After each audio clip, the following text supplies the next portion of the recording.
Fil rouge. L'enquête sur la paracha de la semaine.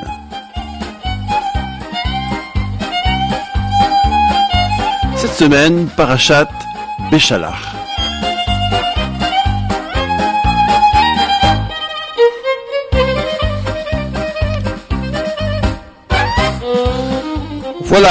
Voilà, c'est fait.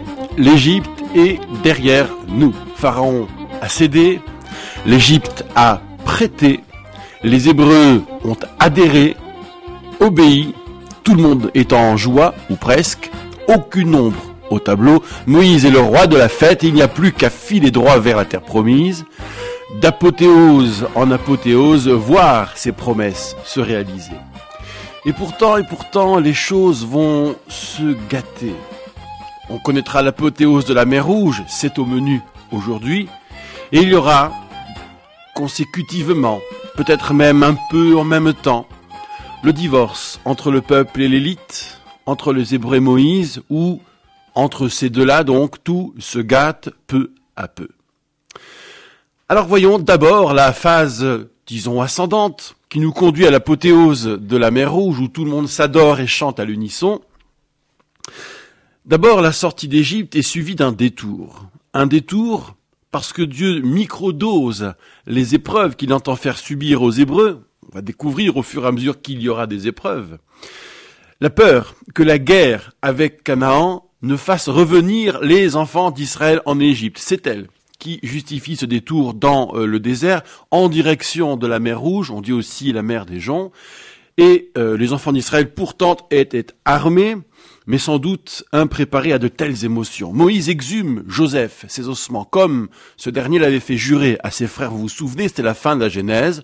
Et l'on quitte le site intitulé Sukkot, là où c'était le premier mouvement des Hébreux, on se trouvait, pour aller vers Étam, qui correspond encore aux zones habitées de l'Égypte et peu ou prou à la région de Goshen. Donc on n'est pas franchement sorti d'Égypte, mais on a déjà voyagé, on s'est déjà déplacé, ce qui n'est pas sans signification. C'est Dieu lui-même qui guide le peuple et qui ne le lâche pas. Comment? Alors phénomène fantastique, cette colonne de nuée le jour, qui est colonne de feu la nuit, qui, en plus de guider donc pour la nuit, éclaire, et c'est ainsi que cette présence sera ressentie par les Hébreux en même temps que l'itinéraire est dicté par elle. Dieu donne l'ordre à Moïse pour les enfants d'Israël de viser un lieu qui en réalité les rapproche de l'Égypte curieusement, qui s'appelle Pi-Hahiroth, qui se trouve entre Migdol et la mer. Et qui plus est, de se planter là face à une divinité du nom de Baal-Tséphon, et ainsi donc ils camperont en bord de mer. En fait, il y a une feinte, parce que Pharaon pensera que vous avez fait demi-tour, c'est un peu la stratégie d'Austerlitz. Il vous croira perdu, perplexe, là sur ce terrain inconnu. Il dira que vous vous êtes refusé au désert, ou plus exactement que le désert s'est refusé à vous, et c'est Dieu qui parle, je durcirai son cœur, il vous pourchassera, toujours pour la même intention, l'arrière-pensée, construire un grand récit, glorifier aux dépens de l'Égypte et de son armée le nom de Dieu, et l'Égypte saura. Donc on s'exécute, Moïse délivre ce message. On dit à Pharaon que les enfants d'Israël ont fui, car rappelez-vous, c'est toujours la même histoire d'imposture. Les Hébreux revendiquaient le droit de sortir à distance de 3 jours pour offrir un sacrifice et revenir. Or là, ils ne sont pas revenus. On le fait savoir à Pharaon, et son cœur est renversé, ainsi que celui de sa cour. Le regret amer leur fait dire, mais qu'avons-nous fait de nous priver de nos esclaves? Alors, chars et armées, c'est-à-dire 600 cavaliers d'élite, plus tous les autres cavaliers, plus des archers, et ce 3e soldat pour chaque char, bref, une armada. C'est d'ailleurs assez curieux, tant il est vrai qu'on croyait l'Égypte à genoux et sans même quelques premiers-nés. Mais quoi, il y a cette armée qui fonce tout droit vers les Hébreux. Alors c'est là la séquence de la traversée de la mer Rouge. D'abord le face-à-face. Les Hébreux voient l'armée de l'Égypte fondre sur eux. C'est la panique. Ils crient vers Dieu, ils l'implorent et se plaignent. Moïse et Aaron, à leur tour, se tournent vers Dieu, ou plus exactement les Hébreux avant cela, se plaignent auprès de leur chef. Pas assez de tombes en Égypte, disent-ils, c'est même le regret de les avoir suivis qui est à haute voix formulé. Mais c'est de la panique encore. On t'avait bien dit dès le début de nous laisser tranquilles. Du coup, les rancœurs, les regrets et en même temps les remords font surface. On t'avait dit donc qu'il fallait mieux servir l'Égypte plutôt que mourir dans le désert. Moïse répond au peuple de manière claire, nette, n'ayez pas peur. Contemplez la grandeur de Dieu aujourd'hui, vous ne verrez plus jamais l'Égypte, c'est Dieu qui fera la guerre pour vous, ve'atem taharishun, et vous, littéralement, taisez-vous ou restez tranquille. Silence. Lorsque Dieu s'adresse à Moïse, il lui dit, mais c'est pas le moment de prier, qu'as-tu à crier vers moi? Dis-leur de bouger vers la mer, comme si c'était évident. Lève le bâton et passe par la mer, j'endurcirai d'ailleurs. Toujours les mêmes arrière-pensées, le cœur de Pharaon qui foncera, je serai glorifié, l'Égypte saura.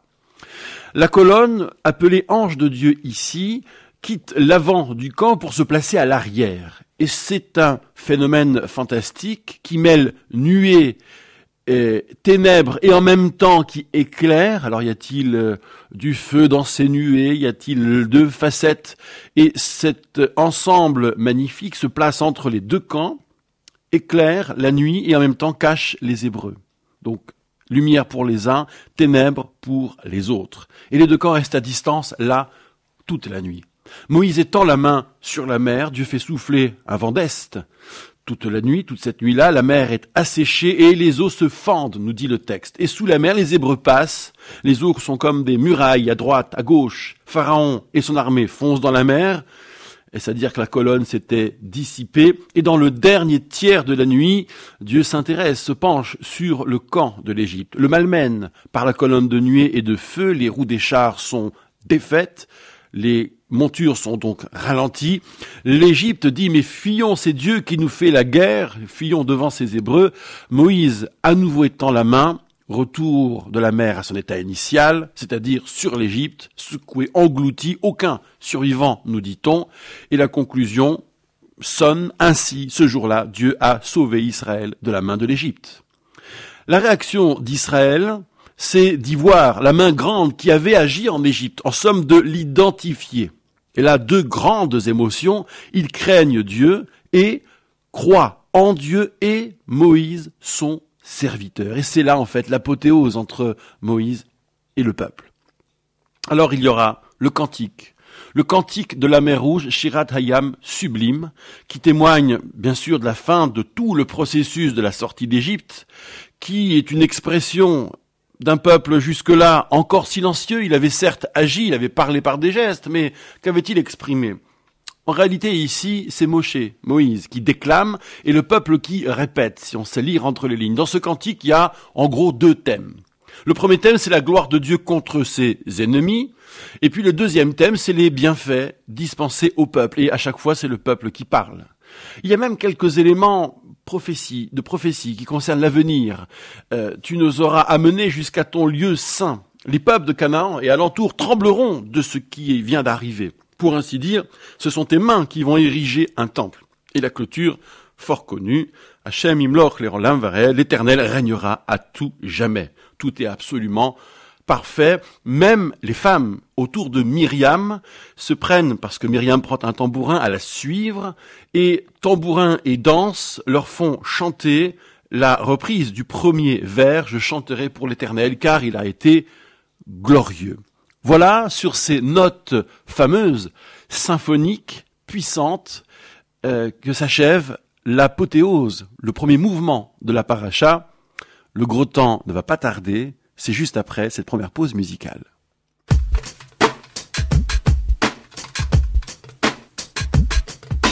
סוף סוף אנחנו חופשיים, יוצאים ממצרים לחיים חדשים. נצא למדבר, את הים צריך לחצות, צריך למהר, אז במקום לחם נכין מצות.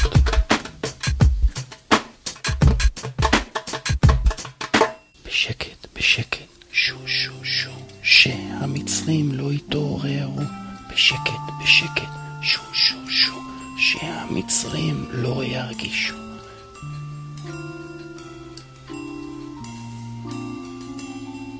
הגענו לים סוף, מה עושים עכשיו?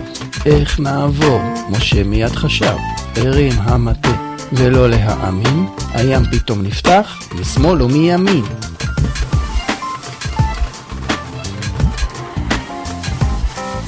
בתוך החורבה שהיא היבשה עברו בני ישראל, ילד גבר ואישה.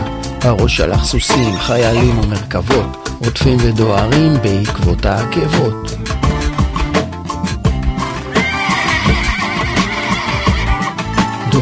דוהרים אל המים נכנסים, מהר משה, צריכים כאן עוד ניסים. משה הוריד מטהו, הים לאט נסגר, טבעו כל המצרים והסיפור נגמר.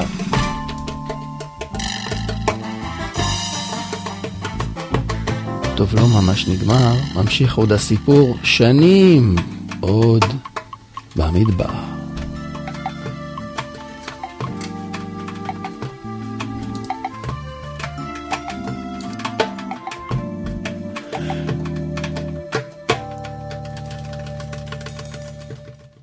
Fil rouge, c'est l'enquête sur la paracha de la semaine. Nous avons sur Radio Kol HaShalom, la radio juive, 100 FM, ainsi que les réseaux sociaux, les podcasts sur le site de la radio rkh.com, nous avons décrit le premier mouvement de la paracha, onirique, sublime, fantastique, jusqu'à la traversée de la mer Rouge où à l'unisson, le guide et le peuple chantent la gloire de Dieu au sortir, en fait, de la mer Rouge traversée. Mais maintenant, cela se gâte. Première crise, il y en aura 4 en tout. On peut considérer que la panique d'avant la traversée en est une, ce qui ferait 5. Mais la deuxième ou la première de ces 4 après la mer Rouge, c'est l'affaire de Mara. Moïse fait décamper vers le désert de Chour. Alors, le verbe insiste bien, Vayasa, c'est Moïse qui fait partir, il commet une sorte d'acte d'autorité. Et dans ce désert de Chour, les enfants d'Israël cherchent de l'eau et 3 jours sans rien trouver, sinon au bout de ces 3 jours une eau amère dans un lieu qu'on appellera Mara, justement amertume. Alors on se plaint contre Moïse, mais que boire? Pour le moment la plainte est sobre. La réponse de Moïse l'est également, il implore Dieu et Dieu lui apprend, lui enseigne comment adoucir l'eau avec un certain bois qu'il faut introduire dans l'eau. À cette occasion, dans ce lieu, lors de ce séjour à Mara, Dieu donne loi et préceptes, qui semble-t-il ne sont pas liés à la sortie d'Égypte, et c'est d'ailleurs le Midrash, le Talmud, les sages donc, qui se chargeront de dire quels commandements sont déjà donnés à Mara. Par exemple, l'obligation d'avoir législation et tribunaux, ou encore l'honneur dû aux parents, ou encore le Shabbat, etc. Ce fut le lieu où Dieu a éprouvé le peuple. C'est ainsi que le verset le dit, d'où, dans cette adresse de Dieu, si tu écoutes mes commandements, le commandement devient un enjeu, l'adhésion au commandement est en train de poindre ici au titre d'un certain rapport aux événements, si tu écoutes, les maladies de l'Égypte ne s'abattront pas sur toi, car je suis l'Éternel, ton guérisseur. Il y a tout un modèle ici qui est en train de naître, un modèle certes de foi primaire, obéissance au commandement. D'ailleurs, l'ordre est insolite, puisque dans les faits à Mara, il y a calamité, puis résolution, puis commandement, puis leçon, alors que ça aurait pu largement être l'inverse, à savoir leçon, puis commandement, puis calamité, puis résolution. Mais bref, passons cette remarque. À l'étape suivante, nous sommes à Élim. Et à Élim, par contre, tout se passe bien, il y a 12 sources d'eau, 70 palmiers, comme quoi, quand Dieu veut, il peut. Plus exactement, quand le peuple veut bien, Dieu veut bien aussi. Ils campent donc près de l'eau, comme si Dieu les attendait, les récompensait, et d'Élim, ils partent dans le désert de Sin, toujours donc guidés par la colonne. On est à mi-chemin, en gros, du Sinaï. On est 1 mois après la sortie d'Égypte, et déjà les provisions, semble-t-il, viennent à manquer. Le peuple se plaint à Moïse et à Aaron. Nous aurions préféré mourir par la volonté de Dieu en Égypte. Mais en quoi? Assis sur la viande et le pain à satiété. Vous avez fait sortir ce peuple pour le faire mourir de faim. Quelle accusation terrible. D'ailleurs, c'est pas Dieu qui est visé. C'est juste une immense défiance à l'endroit de Moïse et Aaron, accusés du pire, vouloir faire mourir le peuple. Alors, annonce de Dieu, faite à Moïse, il y aura du pain du ciel. le peuple n'aura qu'à sortir pour le ramasser, sans qu'il soit décrit a priori, et ce sera, dit l'annonce de Dieu, une épreuve pour voir s'il suit mes préceptes, ma Torah littéralement. Le vendredi, il y a déjà quelques modalités, il y aura double collecte, car il s'agira de préparer pour le lendemain, sous-entendu, le Shabbat, on n'ira rien ramasser. Moïse et Aaron s'adressent au peuple.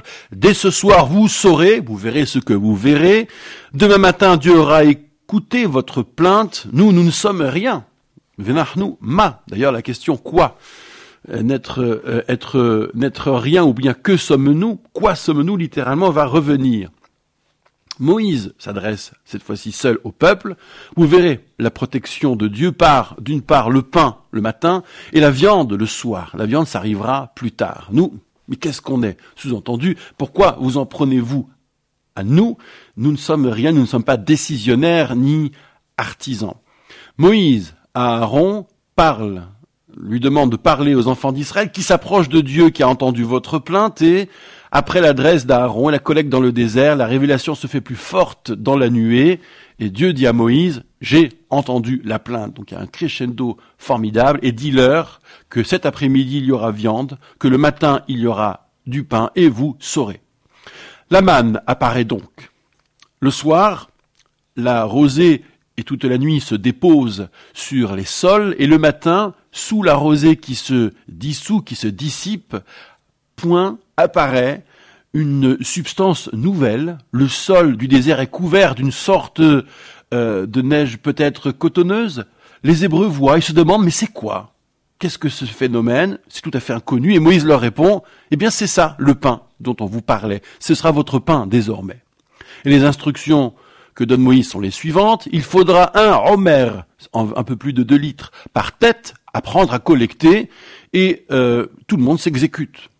Mais n'applique pas l'instruction à l'exactitude. Certains collectent trop et d'autres trop peu. Mais lorsqu'on mesure ce que chacun aura collecté, un miracle, tout le monde aura la même quantité, le fameux homer. Alors, dans la foulée, Moïse préconise de ne rien garder jusqu'au lendemain, c'est lui qui parle, et là, le peuple désobéit, lui désobéit. La manne conservée jalousement jusqu'au matin se remplit de vers et pourrit. C'est un deuxième miracle correctif. Colère de Moïse, tempête. Mais on ne sait pas quels mots seront prononcés à ce moment-là. Quoi qu'il en soit, le texte revient au fil normal de l'événement. Tous les matins, il en sera ainsi. On collecte selon les besoins de sa maison, donc un homer par tête. Le soleil fait fondre la manne restante.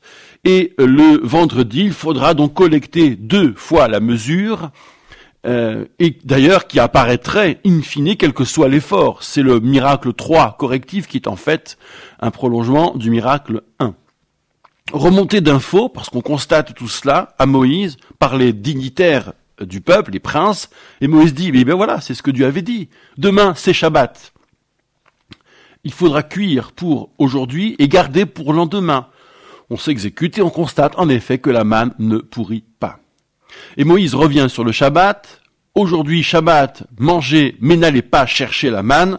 Ça ne loupe pas, on désobéit. Ceux qui désobéissent reviennent bredouilles. Et là, c'est Dieu qui s'énerve cette fois-ci, parce que c'est quand même son Shabbat qu'on a mis en cause. Il s'énerve auprès de Moïse. Mais jusqu'à quand allez-vous refuser d'observer mes lois? Voyez donc que Dieu vous donne le Shabbat et qu'il s'agit de ne pas sortir de son endroit. La grande partie du peuple, la plus grande partie aura appliqué. On baptise cette denrée manne, et la Torah décrit la manne.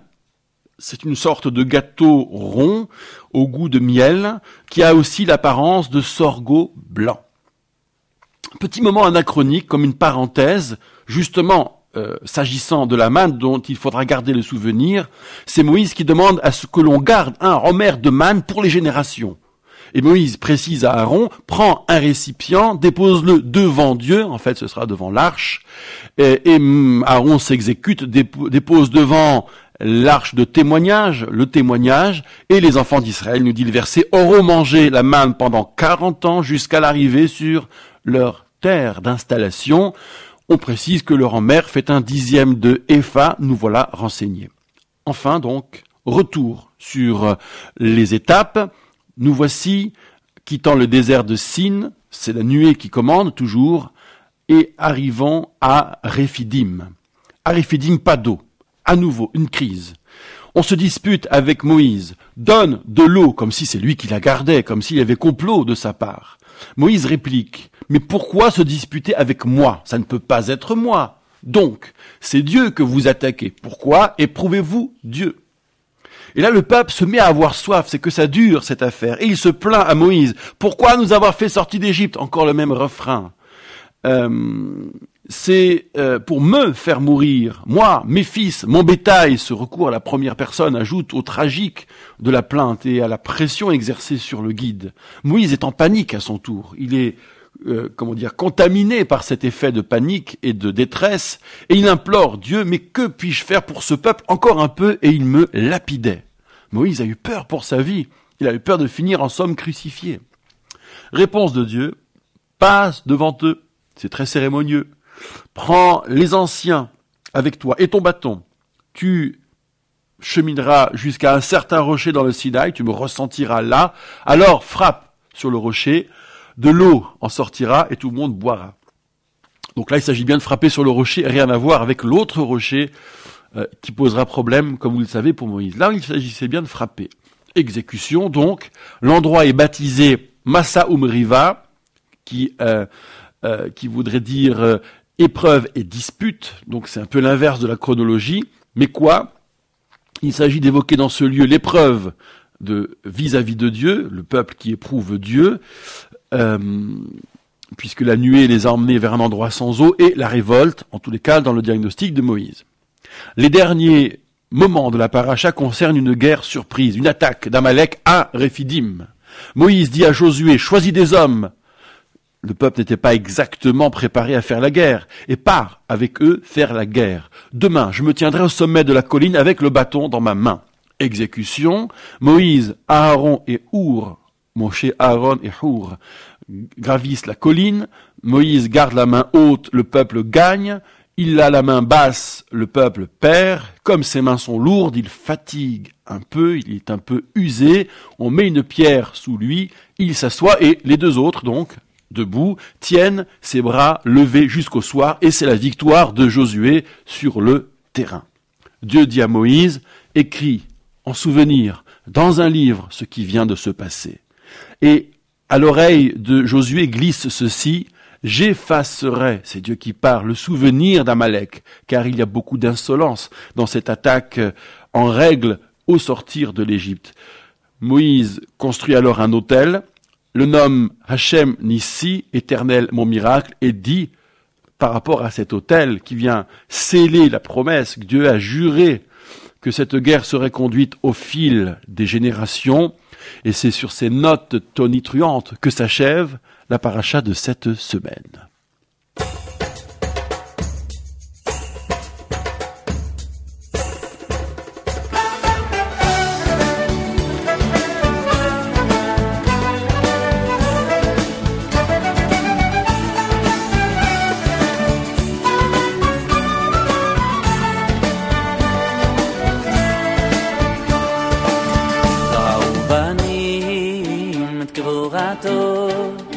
שיבחו והודו לשמו ומלכותו ברצון קיבלו עליהם ראו בנים את גבורתו שיבחו והודו לשמו ומלכותו ברצון קיבלו עליהם משה ובני ישראל לחנו שירה בשמחה רבה ואמרו כולם משה ובני ישראל לחנו שירה בשמחה רבה ואמרו כולם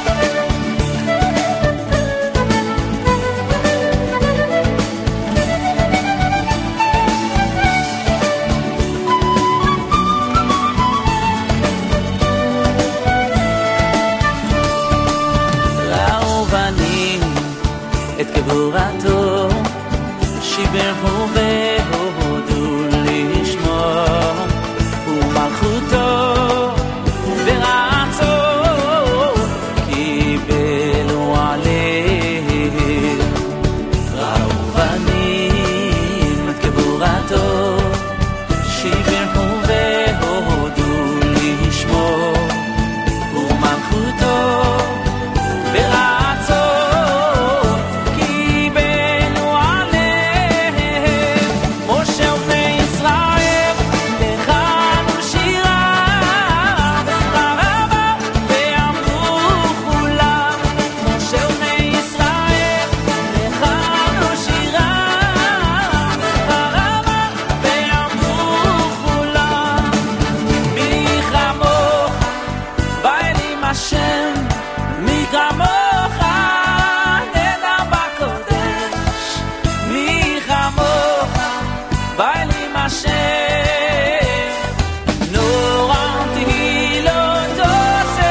Fil rouge, c'est l'enquête sur la paracha de la semaine qui a été déployée là devant vous en 2 parties. Vous êtes bien sur Radio Kol Shalom 100 FM, la radio juive de Grenoble et environ.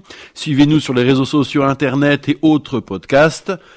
Maintenant, il nous faut tendre le fil rouge. Après une progression qui confine à l'apothéose au sortir de la mer Rouge et la dégradation des relations entre le peuple et Moïse, tout cela vu et revu en détail, voyons à présent le contraste saisissant entre le début, son ambiance, et la fin de la paracha.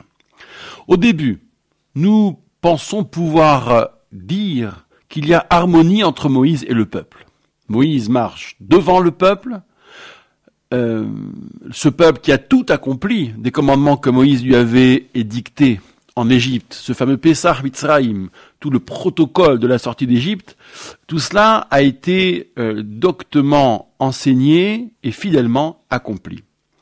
Et lorsqu'il y a une première panique, là, devant la mer Rouge, lorsqu'on voit l'Égypte et son armée fondre sur soi, Moïse encaisse bien les premières paniques du peuple devant l'épreuve. Il garde un tact inébranlable.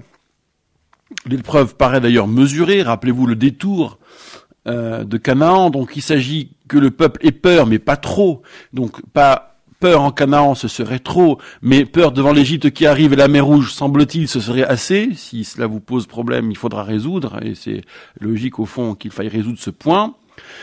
Donc panique de ce détour près de la mer Rouge, près de Baal-Séphon, mais Moïse donc garde le verbe clair. Il a confiance en Dieu dans sa manière de le mettre face au peuple, lui.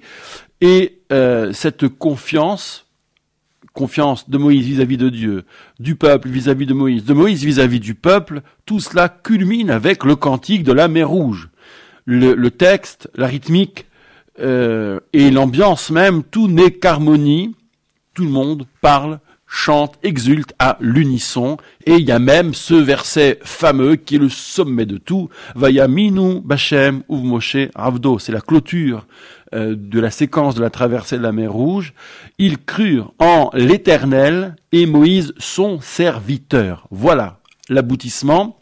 Et c'est ainsi que la paracha commence. La fin, l'ambiance est délétère. Moïse ne comprend plus ce peuple et ce peuple ne comprend plus Moïse. On a l'impression même que le torchon brûle à cause d'un malentendu. Lorsque le peuple s'en prend à Moïse, Moïse dit « Oui, mais bon, c'est à Dieu que vous vous en prenez. » Par 3 fois, le peuple dira à Moïse et Aaron « Vous voulez nous faire mourir dans le désert ?»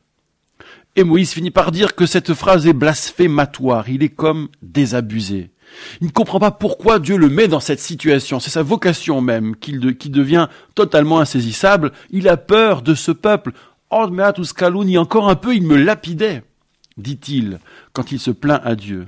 Et à la fin, cette main lourde, on sent que Moïse est fatigué, que pour produire les miracles, c'est Dieu qui le soutient, comme l'affaire du rocher. Hein, si c'est pas Dieu qui met en scène Moïse, parce que ce retour, ce plan de communication est très très théâtralisé. On a un Moïse jupitérien, et c'est Dieu qui est le conseiller com de ce prophète. Donc il le soutient par des miracles, par des initiatives. Il fait de lui un guérisseur en lui soufflant le bois pour rendre l'eau moins amère. Il lui explique la manne, et Moïse n'a plus qu'à broder autour de ce pain miraculeux qui tombe. J'évoquais à l'instant l'affaire du rocher, c'est encore plus officiel et théâtralisé. Et pour la guerre, Moïse tout seul n'y arrive pas. Il faut qu'on lui tienne les mains de part et d'autre.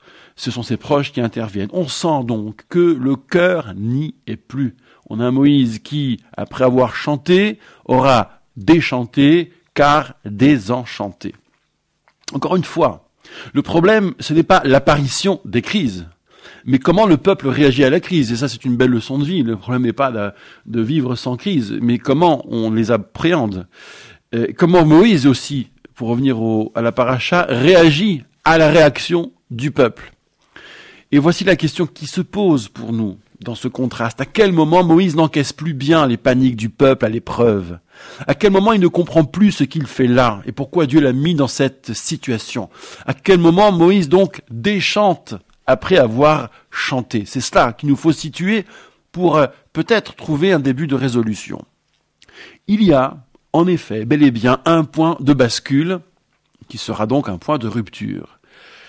Les crises précédentes étaient liées à la panique, je veux dire la crise de la mer Rouge. La peur du manque aussi, il s'agit de l'eau. Et puis l'arrivée de Pharaon, de l'armée à Baal-Séphon, les eaux amères après 3 jours de désert de Chour. Bon, là les paniques manquent, ou bien confrontations sont, sinon justifiées, en tous les cas compréhensibles. Mais là où Moïse ne supporte plus la panique, là où il la vit mal, c'est dans le dossier de la manne. Rappelez-vous, parce qu'il y a des miracles de compensation, Moïse dit, et il ne se réfère pas à l'instruction divine, ça va un peu vite dans le texte, il dit, lui tout seul, ne pas garder la manne jusqu'au matin. Et ils n'écoutèrent pas Moïse, vélo, Shameru el Moshe. D'ailleurs, c'est la même tournure, la même formule qui était dans le texte au début donc du livre de l'Exode, lorsque Moïse, fort de sa vocation, s'adresse au peuple. Enfin, c'est dans Parashat Va'era plus exactement. Velo shameru el Moshe mikotz ruach me'avoda kasha. Ils n'ont pas écouté Moïse à cause du souffle court et du dur labeur. Mais là, il n'y a pas de souffle court et du dur labeur. Ils n'écoutent pas Moïse. Point. Dans les mêmes termes. Le pourrissement est miraculeux. C'est l'autre miracle de du stockage, qui régule le stockage. Qui sera raconté d'ailleurs par la suite dans le fil de la Torah, un peu différemment, il est vrai. Colère de Moïse. Voilà, il craque. Mais il n'y a pas de texte. On ne sait pas ce qu'il dit en explosant là.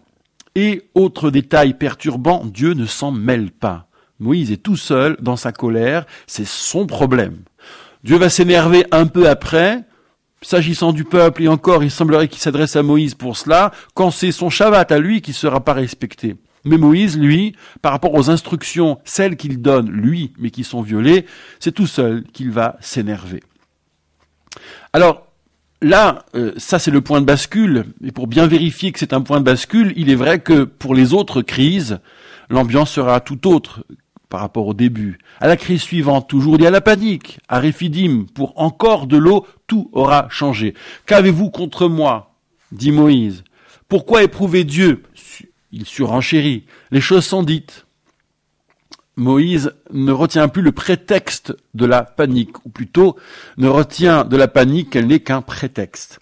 Nous voyons donc que ce point de bascule se situe au moment d'une désobéissance caractérisée, sans motif, sans raison. Il n'y a pas de panique à ce moment-là sur la manière de manger la manne. On est confronté à aucun manque, on n'est confronté à aucune guerre. Et cette désobéissance-là rend désormais, pour la suite, suspecte toutes celles qui viendraient. C'est-à-dire que la moindre panique apparaîtra comme blasphématoire. Moïse, qui réagit par cette colère, lui tout seul, et dont on ne sait rien, alors je vous demande, que signifie cette colère? Il nous faut comprendre ce point de bascule. Qu'est-ce qui a pu se briser à ce moment-là? Qu'est-ce qui a pris aux Hébreux de défier Moïse? Qui sont ces gens qui ont désobéi? Réponse dans la 3e partie, après ces quelques notes.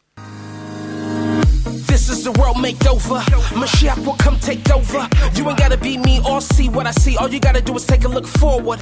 Lift up your eye to the sky. Spread out your hands. Say thank you, smile. Get 'em up, put 'em up, leave 'em up. Ha ha. Yep, pump up the volume every day. Stand in place. Heart racing, no words to say. Pressure building, trying to hold my face. Mind drifting like not today. Wake up from everything. Break out your shell and scream. Ha, Shem, you're the king. Ha, Shem, you're the king. Hashem Melech, Hashem Malach, Hashem Imloch, Leolam Vaed. Hashem Melech, Hashem Malach, Hashem Imloch. Hashem Melech, Hashem Malach, Hashem Imloch, Leolam Vaed. Hashem Melech, Malach, Hashem Imloch, Leolam Vaed.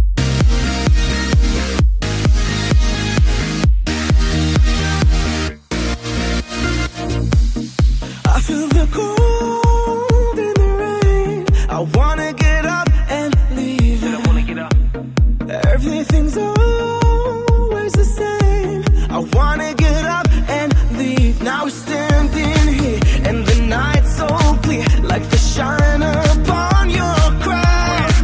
Yeah, we're up so high in the midnight sky, and we'll never come back down. Hashem Melech, Hashem Malach, our Father, King David's rock, your honor. We give our lot the stronger. We cling, you drop.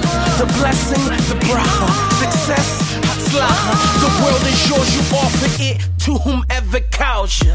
Hashem Melech, Hashem Malach, Hashem Imloch, Leolam Vaed. Hashem Melech, Malach, Imloch, Leolam Vaed. Fil rouge, dernière partie. Nous étions restés sur des questions troublantes. La colère de Moïse qui semble être le point de rupture. D'où vient-elle? Que dit-elle?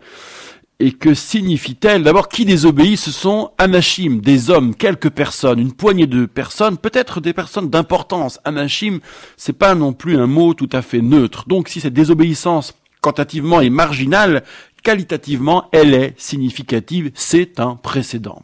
Un peu comme l'attaque d'Amalek sera dans cet autre registre un précédent. À quoi et à qui désobéissent? Si on regarde la chronologie, sur le dossier de la manne, on a Dieu qui dit comment collecter la manne au jour le jour, Devar Yom Beyomo, et cette dynamique du au jour le jour, ce lâcher prise, sera l'épreuve pour voir si le peuple suit dans la Torah ou pas.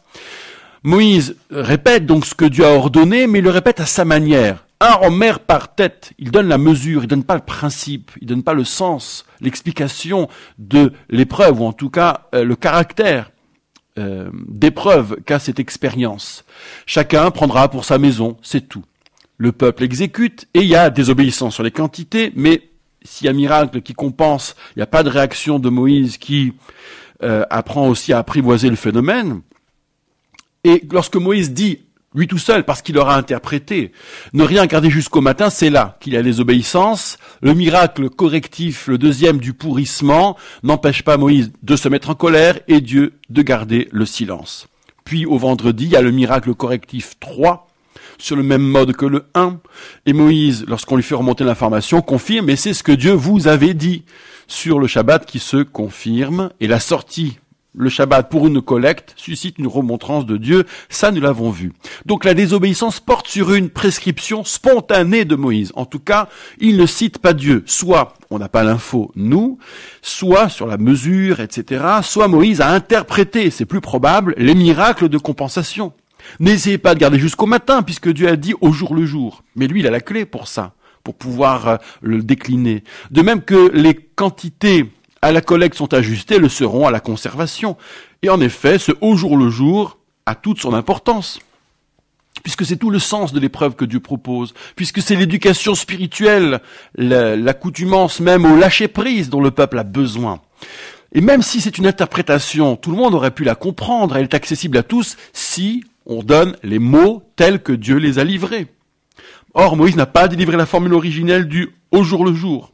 Il a, dans sa communication, seulement décliné les contours pratiques.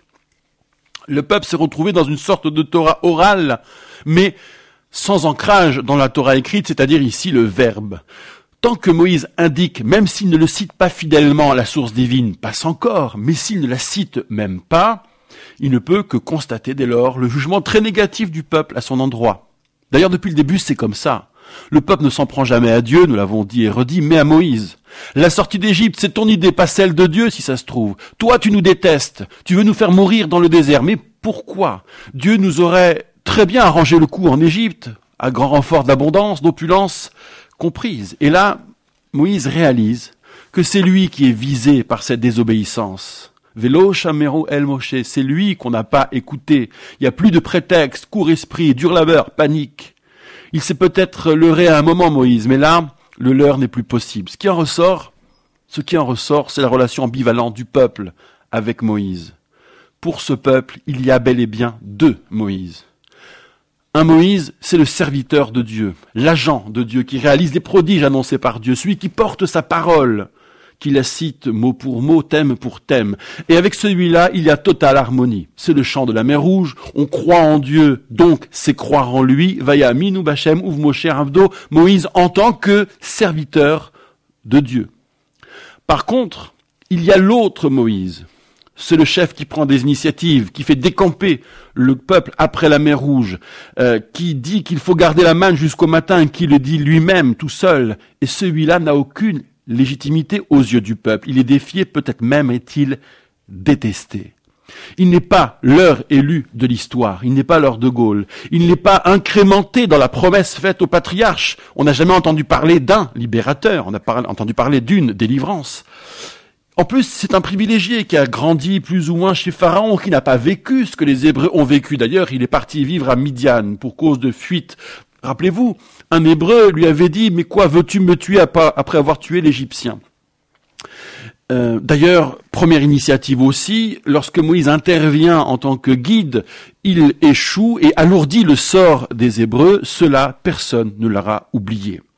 La figure de l'agent de Dieu n'a pas fait oublier l'espèce de Rastignac, aux yeux du peuple encore une fois, qui a pris le pouvoir. Les Hébreux veulent bien de la providence à travers un homme, mais pas d'un homme providentiel, en tout cas pas de celui-là, suspecté de vouloir les détruire, de les mal aimer. Ils sont prêts à suivre Dieu, à travers Moïse éventuellement, mais en aucun cas Moïse seul. Et c'est tout le sel du verset de Jérémie, « Ainsi parle l'Éternel, tu m'as suivi dans ta jeunesse et tes fiançailles dans un désert infertile. » Non, le peuple n'a pas suivi Moïse. Par contre, il a suivi Dieu, et le prophète avait bien raison. Le sens de ce ressentiment, c'est que cette détestation est nécessaire pour ne pas confondre l'homme et la providence. Jusqu'à la non-entrée de Moïse dans la terre promise, jusqu'à la dissimulation du tombeau pour ne pas le voir devenir un lieu de culte idolâtre, comme la lumière est créée avant les luminaires pour leur être finalement confiée, il est important qu'à tout souverain il y ait contre-pouvoir. Il n'est pas bon que l'homme soit seul, d'où l'absence de Moïse dans la Haggadah. Déjà, ou plutôt plus tard, la Torah ira à reculons s'agissant d'un roi. Même Samuel va alarmer ses contemporains. Le voilà donc, ce peuple qui se révèle. On le croyait silencieux, il n'en est rien. C'est un peuple d'élite et sûr de lui-même, qui n'entend pas se jeter dans les bras d'un vieux chef couvert de gloire dont il ne sait rien au motif que Dieu lui parle. Au centre de l'histoire, il y aura bien sûr des figures, mais le personnage premier, celui qui chemine dans le livre, libre, fier, c'est le peuple tout entier. Ce peuple silencieux aura parlé. Voilà, chers amis, c'était l'enquête Fil Rouge. Je vous dis à la semaine prochaine. Shabbat Shalom et merci de votre fidélité.